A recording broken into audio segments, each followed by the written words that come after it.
when you want. Hi, Andy. All good? Sanjay, good to see you. Yeah, how are things? Good. I think the show has been pretty good, actually. Very good. Good footfalls and a lot of interesting conference material, actually. Yeah. I just thought that we'll catch up for a while on a few things around the state of the training industry in aviation, and also how do you see things moving from here? How in your opinion, how big is the training industry in terms of revenue size or volume or? Yes.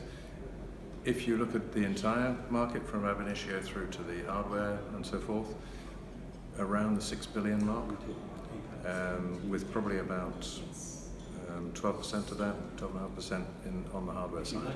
On the hardware side. Yeah, so clearly the services and the provisioning side of things It's really is big and growing bigger, frankly. Right. We'll have to if we're to service the fleet growth. Right.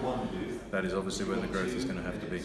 Is that fair percentage that is required in terms of spend given the investments in aircrafts which are coming up? Are you asking me if I think it's enough? Mm-hmm.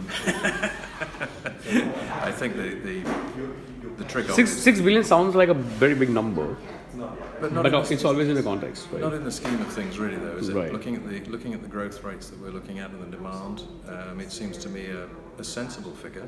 Right. And obviously, an awful lot of the spend is going to be in this particular region. And I think a lot of it will be in developing new facilities and structure to Do you support the training.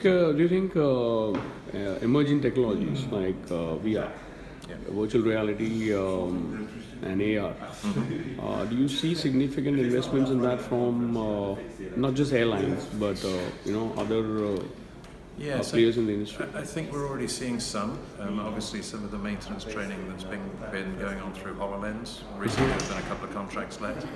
I think at the moment, at least, it's difficult to see that transferring into the pilot side of things. Right. Possibly more to do with the regulatory environment, which is not conducive to brand new technologies and disruption. Right.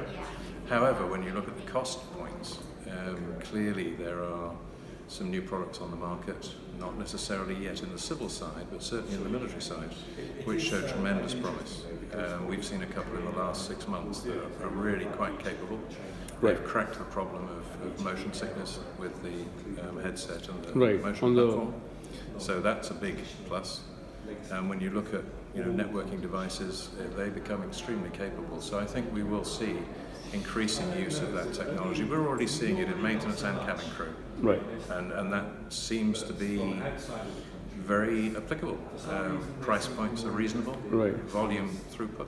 Are you excited or maybe worried about the influx of non-aviation technology companies which are coming into aviation? Because now with VR and AR, because traditionally, these are solutions which have just come up actually, and these are all companies which are not really in the industry domain. I think it's more excited than worried. I mean, there's no point being worried. The technology is going to come at us whether we like it or not. Right. And frankly, we need to make the most of it. The thing that I think is the biggest concern is the loss of knowledge that this industry is currently experiencing at a time when we desperately need to keep it. We are losing a lot of man years of experience and understanding, and there is the problem. If we don't get the training requirement matched to the equipment and keep the quality high, in fact we have to improve it, then we're going to have problems. Right. What role do you see the regulators playing in this matter? They have an extraordinarily difficult task. I mean, the rate of change is not what governments are used to dealing with. Right. So I think we are already seeing a change from the old command type, you will do this, to frankly a much more positive relationship. How can we help? What do you need? We're not completely there yet, but the signs are very, very positive. And I would love to see more of the regulators come to meetings like this I don't think they need to be afraid of having a tough time. Right. Obviously, there's going to be some tough questions, but the market as a whole and the community as a whole understands we need to be together on this, and it's not going to work unless we are. Right. How do you see cabin crew and maintenance training in terms of visibility?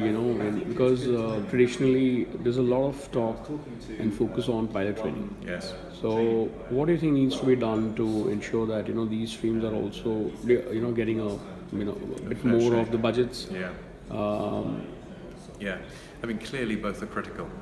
I mean, if you look at the recent incidents and accidents, it is the cabin crew, once the aircraft is down, who ensure the safety of the passengers. Similarly with the maintainers, I mean, their work is largely behind the scenes, and this is the problem with both. Right. Their role is not well understood, certainly in the public domain, and even in the airline sector. Obviously the focus is on the glitzy side of the business, but they're essential, and I don't know, frankly, how we ensure that they get the resources they need. Right. But they need more than they are getting, I think. Not in every case, but in some. These big numbers of 35,000 pilots required in the next 2 decades. Yes. Nobody is really talking about the number of cabin crew required. No. Maintenance engineers, yes. I think there are some numbers emerging now, but isn't that something that Yeah, I think there's an assumption that it's an attractive career. I'm not entirely sure that's the case, but I think it's attractive enough to attract enough people. Right. But it's a profession, and I think that it's underestimated the amount of effort that's required from the recruit, Right. and the dedication and focus that they need to bring. But those two other sectors are absolutely critical for the future of the industry. Do you see the pilot shortage not being a problem somewhere in the future, maybe even half a decade down the line, mainly due to the emergence of the unmanned vehicles, the drone pilots and so on? We were talking about this yesterday, and the new generations, the Generation Z, the millennials, are obviously far more trusting of technology than some of the more senior people like me. So as we see automatic vehicles and so on the roads, I think people will become more comfortable with the concept. But I have a hard time getting past the idea of a completely pilotless aircraft in the very near future. Freight, yes, that's maybe a different ballgame. I can see at some point perhaps a single pilot in the cockpit monitoring, but I would think that may be just for short haul, because being alone up the front monitoring the situation would be a tough job for a long period of time. Right. So I think there may be some savings. We may not need quite as many pilots perhaps, but inevitably the load anyway is enormous, and whether we can find enough pilots, I think, is the biggest challenge that the industry has as a whole, and not just industry. The governments need to realize this too. Right. How do you see online training evolving, given both of these factors? One is the need to still have knowledgeable people on board, and also on ground, as well as emerging technologies and the need to move away from people dependence. So these are all online technologies, or rather off-board technologies, maybe. Yes. In terms of training, they are likely to play a very important role. But the question is, how do you see that in terms of balancing that the requirement of I think it is obviously a potentially huge benefit, and frankly it fits the coming generations. Right. They're comfortable with the technology. In fact, they're more comfortable with the technology than they are necessarily face to face. So I think there's a massive potential there, and the beauty of it is it's location and time independent. So you can train, and in fact the way training is going, we have a games activity going on in the cabin crew right now, and it's difficult to see some more engaged groups, and I think that's the sort of potential that we have. As we bring some different thinking into the way training can be done, it becomes less of a task, frankly, and more of almost an enjoyable exercise. right. the critical point is going to be the measurement. Right. The evidence-based training piece, I think, again, lends itself very, very well to the online side of things. Right. So I suspect that will be one of the most rapidly developing parts of the market in the future, because you can reach so many more people so much more quickly and in a standardized format. But doesn't it worry you that the regulators and also the authorities and even IQ, they don't really have any specific guidelines on distance training or on use of online training? I think it's probably to make up a figure. I think still 90% of the regulations are really about hands-on classroom training. If this, that's an interesting point. I don't think I'm too concerned about that, as long as the training effectiveness is measured. Clearly there is a tremendous amount of talent in the airlines, in the providers of the training equipment, in the providers of the curriculum, and I can't see that it needs to be over-regulated. But I do believe that unless we're measuring what we're getting out, then there is your problem. If we're not certain that this is working, right, I would agree, there would be a problem there. right.